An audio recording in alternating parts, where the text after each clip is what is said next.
Hey there everyone, Jay Scott here. So today I wanted to talk to you about the biggest problem multifamily investors come to me with. In fact, it's not only the biggest problem I see, it's the number one question I get because everyone faces this issue.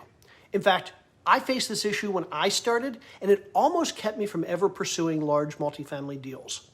Despite the fact that I had flipped over 450 houses and had lots of connections in the industry, this one perceived roadblock kept me from buying apartment complexes, something I really wanted to do for many, many years. I look back now and I realized that I put off a dream for a long time that could have been spent building my investing business, simply because I assumed I was quickly going to run into this massive problem. And as it turns out, this big roadblock that I keep talking about ended up simply being a mental block. It was a perceived issue, not a real one.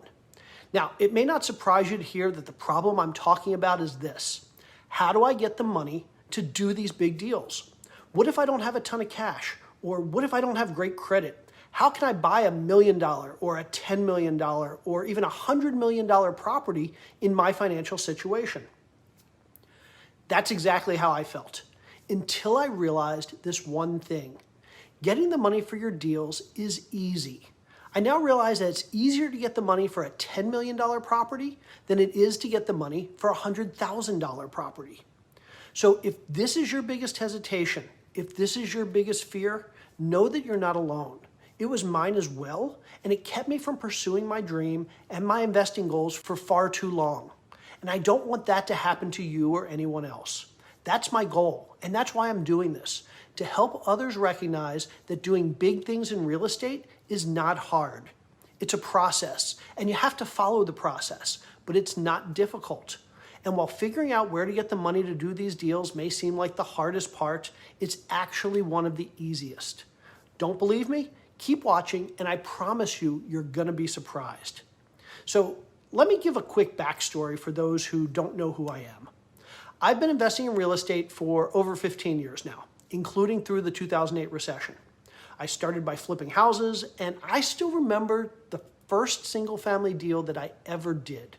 The thought of having to walk into a bank and ask for a loan and pretend that I knew what I was doing, it was absolutely terrifying. But I did it.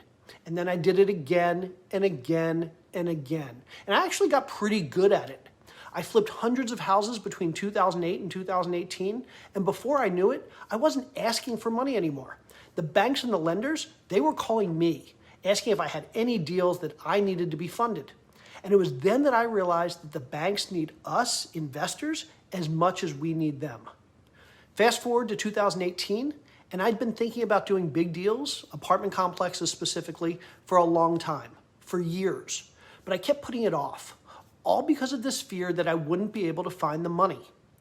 Then one day in 2018, I was completely burned out. I didn't want to flip another house ever again. I didn't want to have to fight and scratch for a few $1,000s in profit and then have to hand a good chunk of that few $1,000s over to the government in taxes. I just couldn't do it anymore.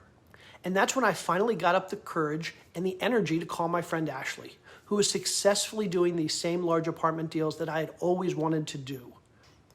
She was happy to talk with me. And the first question that blurted out of my mouth was, how do you fund these types of deals? Where does the money come from?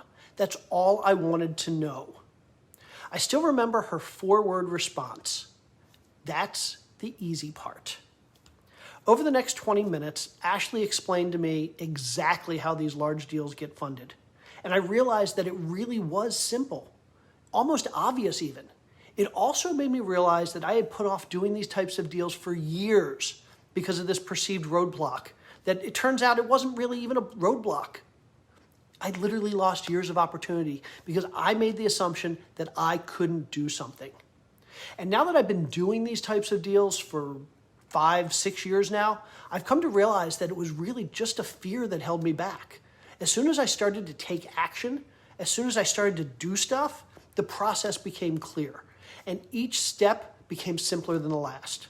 I realized that I just needed to start and everything would fall into place as I moved forward. So what was it that Ashley said to me that made me realize how easy all of this was? Well, what Ashley explained to me was that these big deals are funded just like the little ones. The bulk of the money comes from the banks. And just like with smaller deals, these banks are eager to lend. That's their business. They aren't doing me a favor by lending me money. I'm doing them a favor by finding these great deals and borrowing their money, because that's where their profits come from. They want to lend. But even better, unlike with smaller loans, where banks and lenders expect you to personally have a ton of cash, great credit, a lot of experience, and all this other stuff, with large commercial loans, you just need to have someone on your team who can provide those things. And there are a lot of people out there who are happy to provide these things as a partner in your deal. After doing many of these loans, I've come to realize that it's actually easier to get a large commercial loan than it is to get a loan on a small single-family house. But that wasn't the only information I needed. Sure, I can accept that the bank will loan a bunch of money for these deals, but what about the down payment and the renovation costs and all the other costs of purchasing an apartment complex? We're literally talking about millions of dollars. Again, Ashley's answer was, it's simple. That money comes from people who really want to invest in things like apartment buildings because they know all the benefits of investing money in commercial real estate. They want the cash flow, they want the tax benefits, they want to invest their money in real estate. But while they have the money to invest, they don't want to actually do the work. These people are dentists, they're lawyers, engineers, they're retired people who just want to travel, even other real estate investors who don't believe they can manage these big deals. They have money and they want to invest, and they need someone who can put their money to work for them.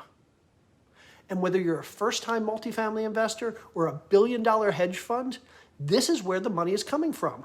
Other people who have money to invest, but they don't want to do it themselves.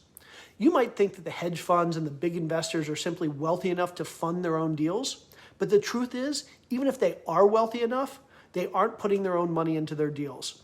They're working with regular people who want to invest in real estate, but want someone else to do the work for them. These are your silent partners in the deals, and they're the ones who provide the capital for your down payment and for your renovation costs and for all the other money you need to do these big deals. In other words, you don't need a lot of cash, you don't need great credit, and you don't need to have pre-existing relationships with banks in order to fund large real estate deals. You just need to understand the process. Now, you're probably thinking exactly what I was thinking after Ashley helped me understand all of this. Where do I find all of these people who want to invest in real estate, and how do I convince them to invest with me? How do I get started? Well, I'm going to cover that in my next video, but in the meantime, if you have any questions, please join me on Tuesday for my live Q&A session. I'll see you there.